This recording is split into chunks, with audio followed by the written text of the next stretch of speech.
Aika arvokkain valuuttasi, miten ja kenen kanssa sen käytät. Elämme maailmassa, jossa kiire tuntuu olevan uusi normaali. Kalenterit täyttyvät, sähköposteja tulvii ja somesyötteet vievät huomiomme. Tämän kaiken keskellä unohdamme helposti yhden elämämme perustavanlaatuisimmista totuuksista. Aikamme on rajallista. Halusimme tai emme, jokainen hetki, joka kuluu kuin hiekka tiimalasissa, jokainen jyvänen, joka valuu läpi, on mennyttä lopullisesti. Juuri siksi on äärimmäisen merkityksellistä, miten ja erityisesti kenen kanssa tämän kallisarvoisen ajan käytämme. Tervetuloa hyvä kuulija. Minä olen Eija ja taustalla on tuttu tunne. Jäätkö keskivertoihmiseksi? Toteutuvatko tilastot kohdallasi vai teetkö tietoisesti poikkeuksen? Kuinka aikasi käytät, sellainen elämäsi on. Väitetään, että olet niiden 5 ihmisen keskiarvo, joiden kanssa vietät eniten aikaasi. Onko näissä perää ja onko näillä jotain merkitystä? Tätä kaikkea ei ole helppo kuulla tai ajatella, vaikka näkökohdat kirpaisevat, on miettiminen sen arvoista. Muutama huomio ensin American Times Studista. Kun täytät 18 vuotta, ja jos katsot tätä hetkeä ja tästä eteenpäin, millainen tytär tai poika, millainen veli tai sisko haluat olla sukulaisillesi? Aiotko tavata sukulaisia tai perheesi jäseniä, ja kuinka monta kertaa ehdit tavata ennen kuin aika loppuu? Milloin viimeksi tapasitte porukalla? Riippumatta siitä, miten he kohtelevat sinua, millainen sukulainen sinä haluat olla nyt kun aikaa vielä on. Kenen kanssa vietät eniten aikaa 20-60-vuotiaana? Työkavereiden yksiselitteisesti. Heillä ja työpaikan ilmapiirillä on valtava vaikutus elämäsi sisältöön ja laatuun. Jos tämän 40 vuoden aikana vietät aikaasi myös vapaaehtoistyössä tai harrastuksissa, niistä on hyvää vastapainoa työpaikalta tulevalle kokonaisuudelle. Ole valikoiva, missä työskentelet, se todella merkitsee sinun elämällesi.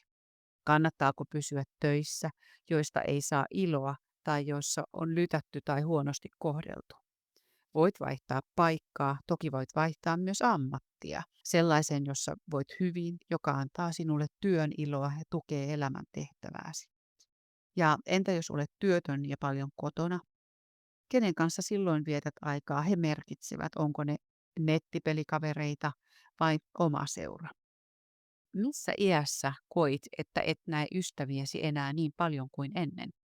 29 ikävuodesta eteenpäin ystävien tapaaminen vähenee. Alkaa jakso, jolloin alat viettää vähiten aikaa ystäviesi kanssa, paitsi jos alat tietoisesti vaikuttaa asiaan. Elämänkumppani on ratkaisevin valinta, minkä elämäsi aikana teet. Ethän kiirehdi tai tee epävarmaa tai huonoa valintaa. Aika, jonka puolisosi kanssa käytät, lisääntyy vuosi vuodelta.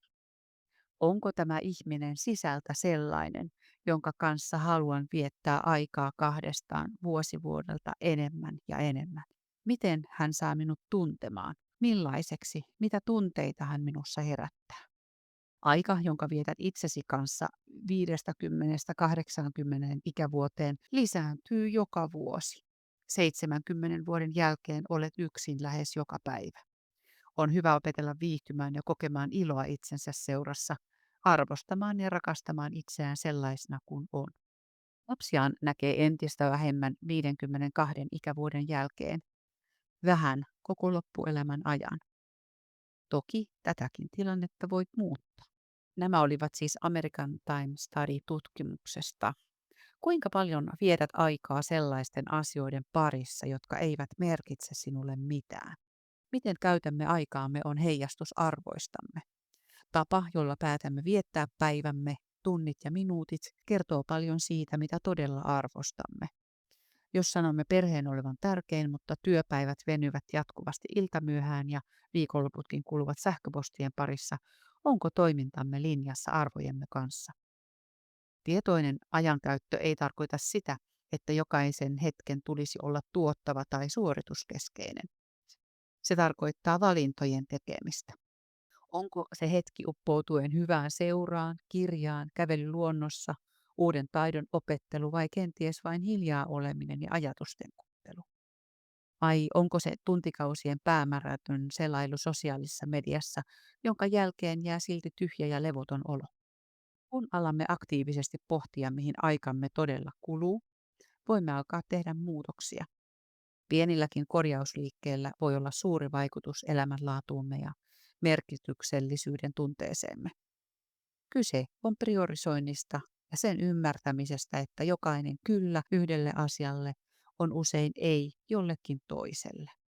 Siirrytäänpä sitten siihen, kenen kanssa jaamme tämän rajallisen aikamme. Tunnettu sanonta kuuluu, olet niiden 5 ihmisen keskiarvo, joiden kanssa vietät eniten aikaasi. Vaikka tämä onkin yksinkertaistus, siinä piilee totuuden siemen. Ihmiset ympärillämme vaikuttavat meihin, ajatuksiimme, tunteisiimme, asenteisiimme ja jopa tavoitteisiimme. Energiaa antavat ja inspiroivat ihmissuhteet ovat elämämme piriste, kannustavat meitä kasvamaan, tukevat unelmiamme ja tarjoavat lohtua vaikeina hetkinä.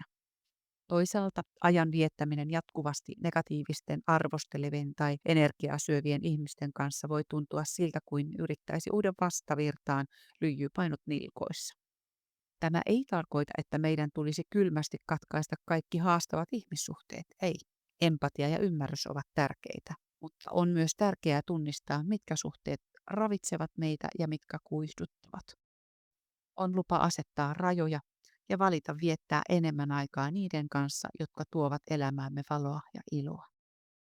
Tietoiset valinnat kohti merkityksellisempää elämää.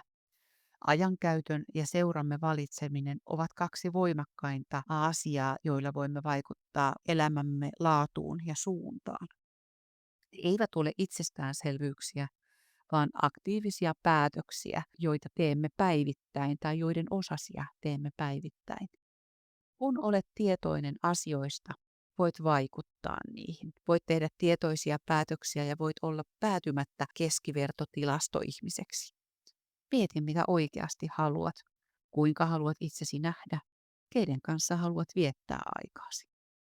Mitä voimme tehdä tässä 5 kohdan vinkkilista, eli tarkastele ajankäyttöäsi, pidä vaikka viikon ajan päiväkirjaa siitä, mihin aikasi todella menee. Mieti ihmissuhteitasi, ketkä ihmiset elämässäsi saavat sinut tuntemaan olosi hyväksi, inspiroituneeksi ja tuetuksi, ketkä puolestaan tuntuvat vievän energiaasi. Aseta tavoitteita, mihin haluaisit käyttää enemmän aikaa, minkälaisten ihmisten kanssa haluaisit viettää enemmän aikaa. Tee pieniä muutoksia, aloita pienestä. Ehkä varaat 15 minuuttia päivässä kaipaamaasi tekemiseen tai soitat ihmiselle, jonka seurasta nautit. Ole armollinen itsellesi. Muutokset eivät tapahdu yhdessä yössä. Tärkeintä on tietoisuus ja pyrkimys kohti parempaa, se ensimmäinen askel, joka muutoksen aloittaa. Aikamme on ainutkertainen. Käytetään sitä viisaasti, jaetaan niiden kanssa, jotka tekevät matkastamme rikkaamman ja merkityksellisemmän. Kun katsomme aikaamme taaksepäin, emme todennäköisesti muistele niitä tunteja, jotka vietimme ylitöissä tai somea selaten, vaan niitä hetkiä, jotka jaoimme tärkeiden ihmisten kanssa tehden asioita, joilla oli meille todella väliä.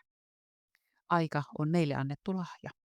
Toivottavasti olemme tietoisempia ja tarkoitushakuisempia siinä, miten aikaamme käytämme, se kun on rajallinen. Kiitos sinulle arvokkaasta ja ainutkertaisesta ajastasi. Tehdään tästä päivästä entistä parempi päivä.